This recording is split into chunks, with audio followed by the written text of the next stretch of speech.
Didactic Unit 3 Sanabria and la Carballeda.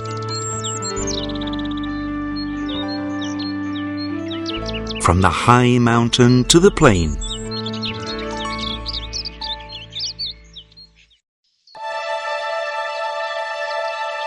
Dawn in la Sierra de la Culebra.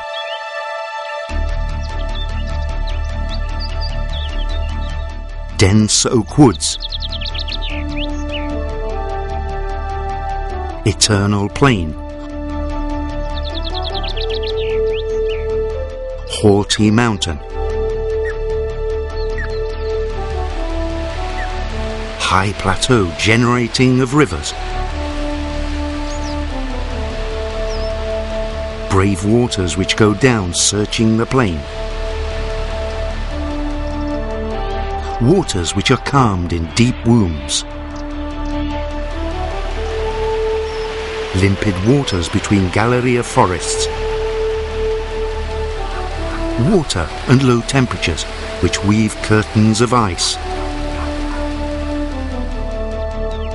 Nature in itself. Village that becomes nature. Nature that becomes house. Simple houses of people weather-beaten by the work in the land and by the winter cold. Big houses of farmers full of movement and fairs, and big houses with noble shields. Only the murmur of the wind, the patter of the rain, the sing-song water or the rasping force of the river interrupts your quiet beauty. In this wide region, situated in the northern occidental edge of Zamora province, the relief determines three natural basic spaces: the high mountain, the average mountain, and the plain. The knot that the mountainous mantle of the region unfolds is Peña Trevinca, granitic massif of the Sierra Segundera, 2,127 meters high. From it, in the north, touching the border of León, the edge is constituted by the massif of La Cabrera, bristled with slate and quartzite, which reaches its highest point in the Bizcodillo or Peña Negra, 2,120 meters high. Peña Travinca is extended to the southwest over the Sierra de la Calva, massif which separates it from Orense. In the south, the region has as borders firstly with Portugal and later with Aliste, the sierras of Marabón, Tejera, Atalaya and La Culebra. These mountains were originated in the Asinian Formation, being devastated later by the erosion during the Secondary Age. It was during the Tertiary Age, due to the Alpine Formation, when these lands got younger, at the same time as the rivers went to squeeze again in the new relief excavating the valleys. During the Quaternary Age, the phenomena of glaciations acted intensively on this zone, being covered by a big mass of ice that, forming big glacial tongues, was split over all the valleys which went down from the massif, and that were converted in deep and wide gorges. This fact explains that the summits appear devastated by the great erosion and form a high plateau, relief in hills, undulated heights, with more than 100 lagoons and some small lagoons, erratic blocks and rocks that show on their surface the scars of the ice which carved them. It is the place where the rivers Terra, Bibey, Cardena and Segundera rise, and whose sing-song waters are kept quiet at once by successive dams for the hydroelectrical production.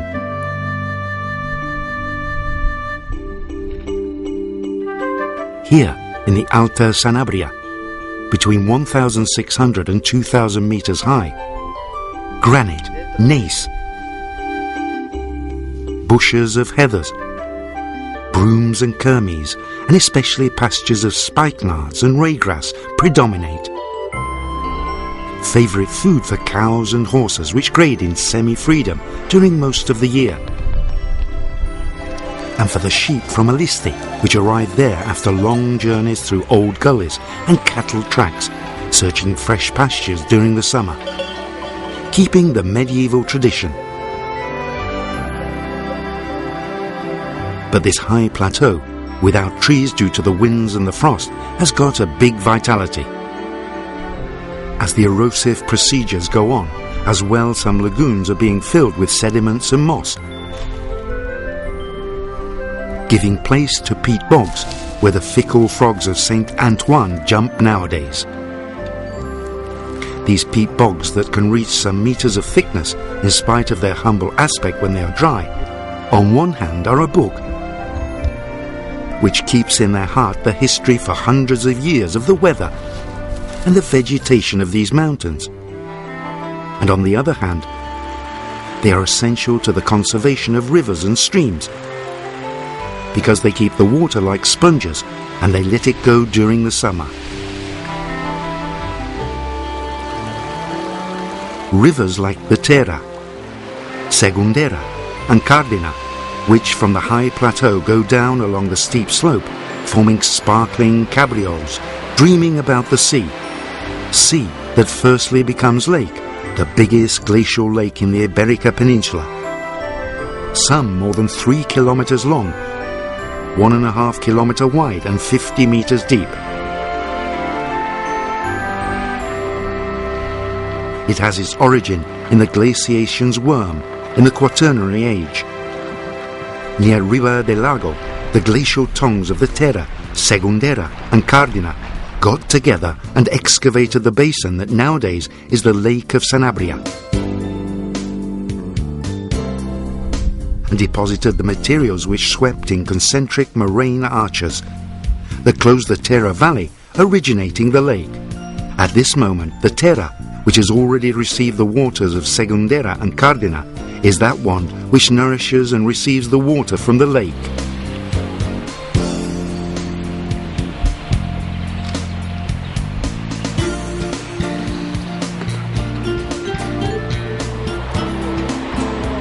In this precipitated fall from 1,600 to 1,000 meters, the heathers and pastures have let wooded surfaces. Firstly, service trees which, in a few places, hug holly bushes, forming woods of much-loved symbiosis.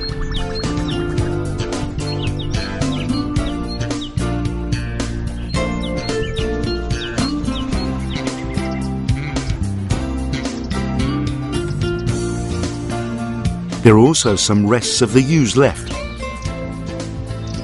Plenty of years in El Tejedelo, and with noble presence nearby some churches.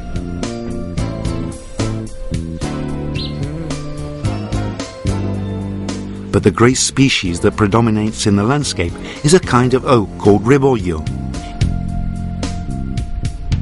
It covers hillsides and the lowest zones of the mountains, in combination in the wettest zones with birches and service trees.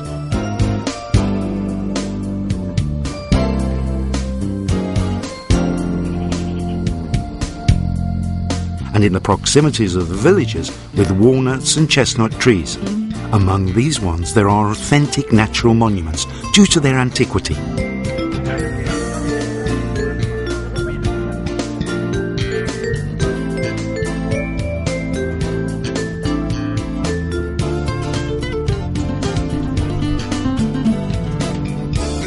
These oak woods are open under them, keeping an undergrowth of heathers, gorses, brooms and especially ferns.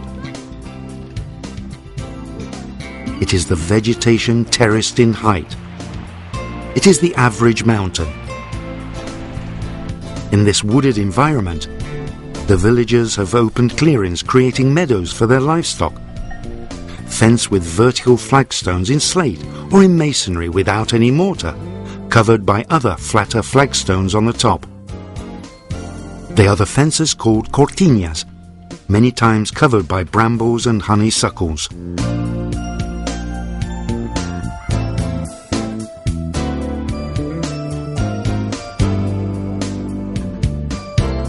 and to protect their goats and sheep from the attack of the wolf, created traps called cortilleos, circular fences in masonry without any mortar, profiting the difference in level of the terrain, so that inside the walls have more than 3 meters high.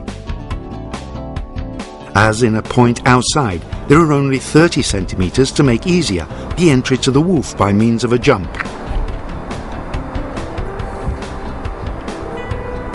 In the fence, they put a kid that, with its pitiful bleating, attracted the wolf, that jumped in the bottom, and later it fell trapped inside.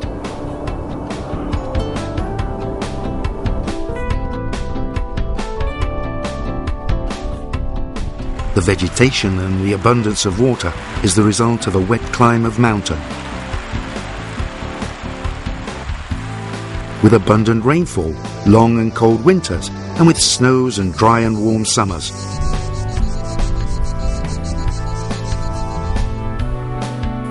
But the weather of the mountainous zone vary depending on the relief, the altitude and the orientation.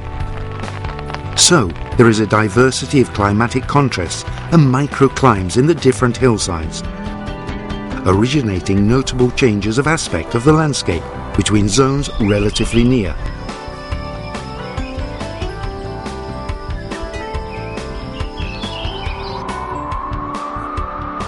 And the weather in the high mountain can vary in a few moments too.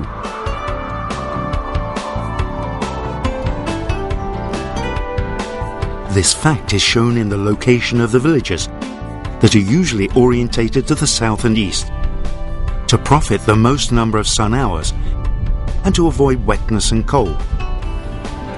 Besides, they procure to occupy the hillsides or the bottom of the mountains, keeping the flat zone to the crops and pastures. In general, they are small, divided in quarters, and these ones in blocks.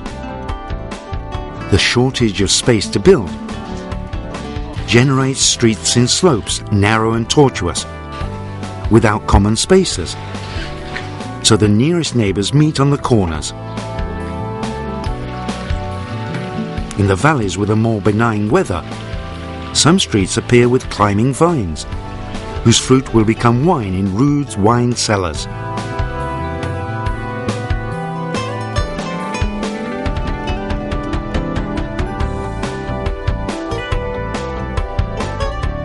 The capital of the region, Puebla de Sanabria, has narrow streets and also in slope.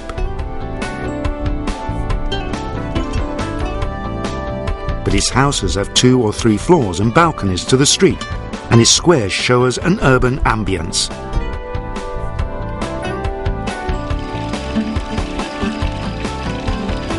The richness of water is shown by the abundance of fountains, with big flagstones in granite, some of them popular. Others result of imported models from the near Galicia.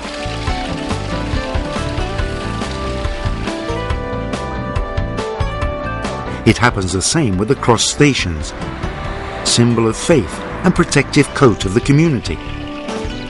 From a rude cross to the moved artistic expression, passing by the expressing popular devotion.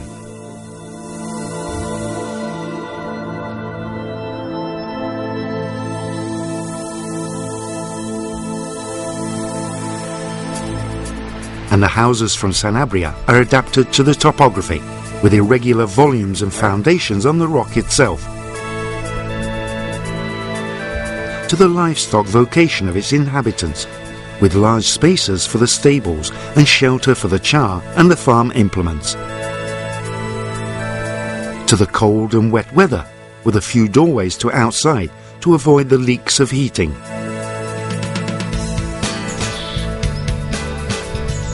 And to the environment, using the stone and the wood that is there. And thus, although we can see rectangular houses with 1 floor and some of them with 3 floors, the most abundant are with upstairs and downstairs, with outside stairs and corridor or gallery. Their construction is in masonry in quartz and slate, with some mortar or without it, keeping the granite to frame the doorways and corners, which tend to get round to avoid rubbings. and in wood, mainly in chestnut for trusses, and in oak, black poplar, birch or ash tree, in combination with mud for corridors and interior walls. In the noble houses, the facades are usually with ashlars in granite, showing shields or religious symbols.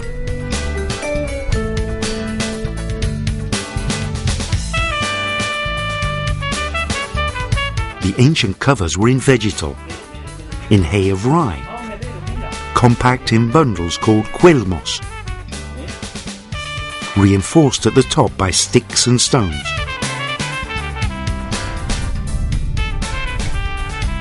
When the crop of rye was replaced by the potatoes and vegetables, the shortage of cereal helped the apparition of the flagstones in slate that characterized the zone.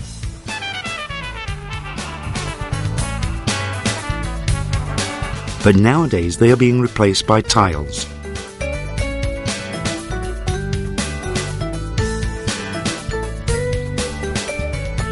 The main doorway is the access to the stable downstairs, finished with big jambs and a lintel in granite, often held to the wall by a piece called pichon, and corbels with some beautiful plasters. However, the front door of the house, upstairs, usually has the jambs and the lintel in wood. The windows, due to the cold, were always very small and rude.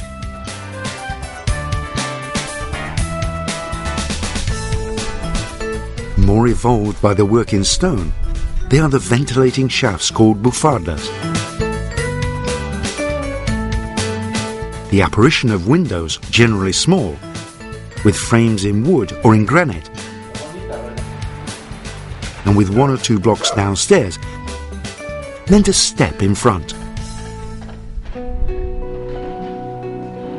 The stairs of access, even in the houses with only 1 floor, are always in stone, but those ones with 2 stretchers can have the high stretch in wood. They are situated parallel or perpendicular to the facade, depending on the street. They give access to a corridor that can appear open, with banisters or with boards, semi-closed on one side with boards or sticks, plastered in mud, to avoid the wind and the rain, or closed and with doorways. Sometimes a door named cancilla is situated between stairs and corridor. In the first tiers of the 20th century, by Galician influx, the corridor evolved to a crystal gallery, which has kept beautiful examples of work of cabinet makers and carpenters. These ones are the artificers of the locks in wood called pechos, mainly placed in stables.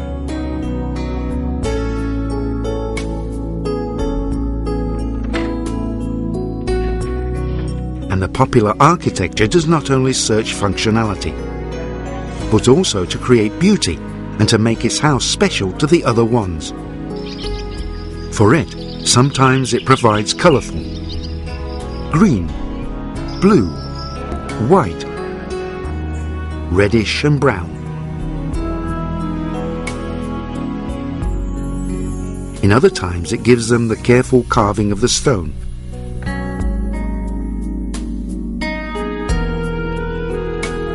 The noble men hung their baroque shields.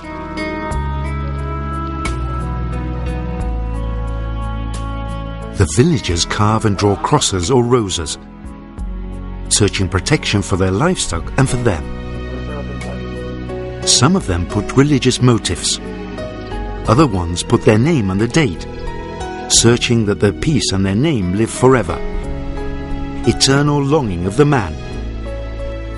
There is ingenious and popular art in decorated motifs and in authentic pieces of art in architecture, product of imported stone workers.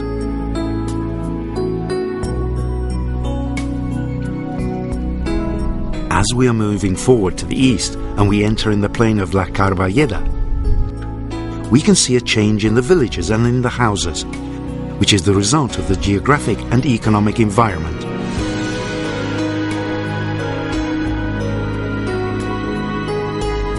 After the wild going down of the high mountain, the rivers start to calm their course, widen it, and are profited by small flour mills.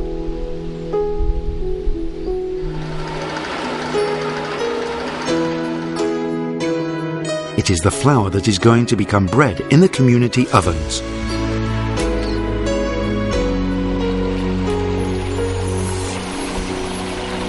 And the rivers draw beautiful valleys.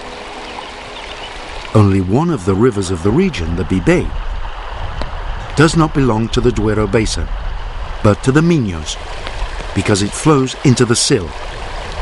It rises in Peña Trevinca, and its waters, very transparent, are stored in the Portos and San Sebastian's dams before penetrating finally in Orense.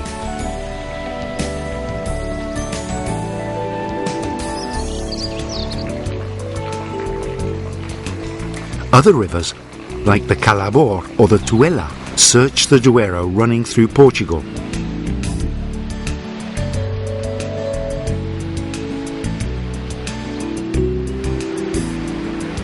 But most of them are tributaries of the Tera. Forcadura, Trefacio and Castro, before the river from Sanabria flows into Cerdanilla's dam, and almost without space to breathe free again, its waters go back to be stored by Valparaíso's dam, where it receives the river Negro, and by Nuestra Señora de Agadanzal's dam.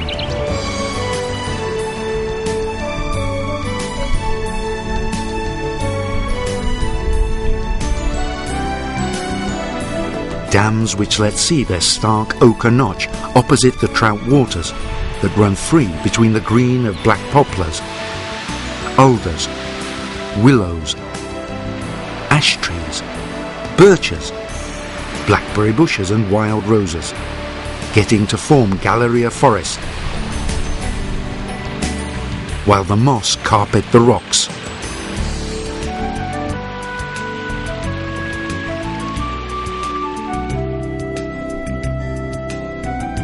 Geologically, the plain of La Carballeda is dominated by the gneiss called Hoyo de Sapo, Eye of Toad, with brown lands on slates where the oak called Carballo grows and gives the name to the region.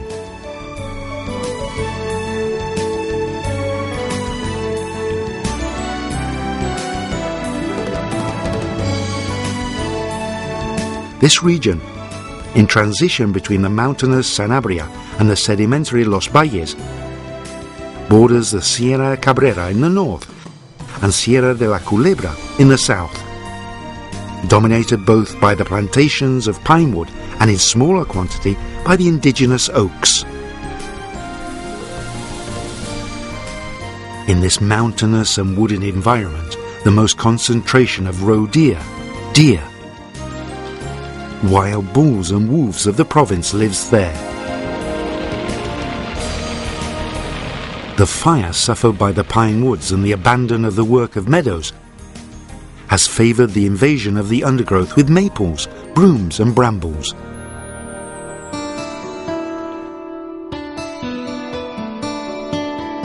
The climate of the zone has become continental, with long and cold winters and short and hot summers. This weather and the landscape, flat or smoothly undulated, have favoured a change in the economic activity, with greater presence of the agriculture. The terrains used for the cereal crop of wheat and rye, which alternate with the prairies, fenced by cortinas in stone, and with vegetable gardens where, in addition to the habitual vegetable crops, there are abundant pear trees, apple trees, walnut trees, hazels and chestnut trees.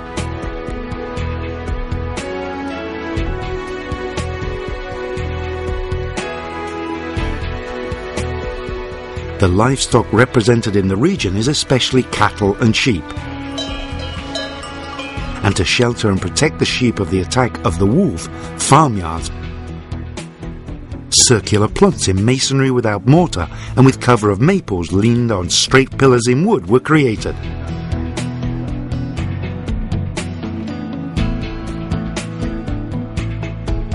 The place of oak woods and chestnut trees produces mushrooms in spring and autumn.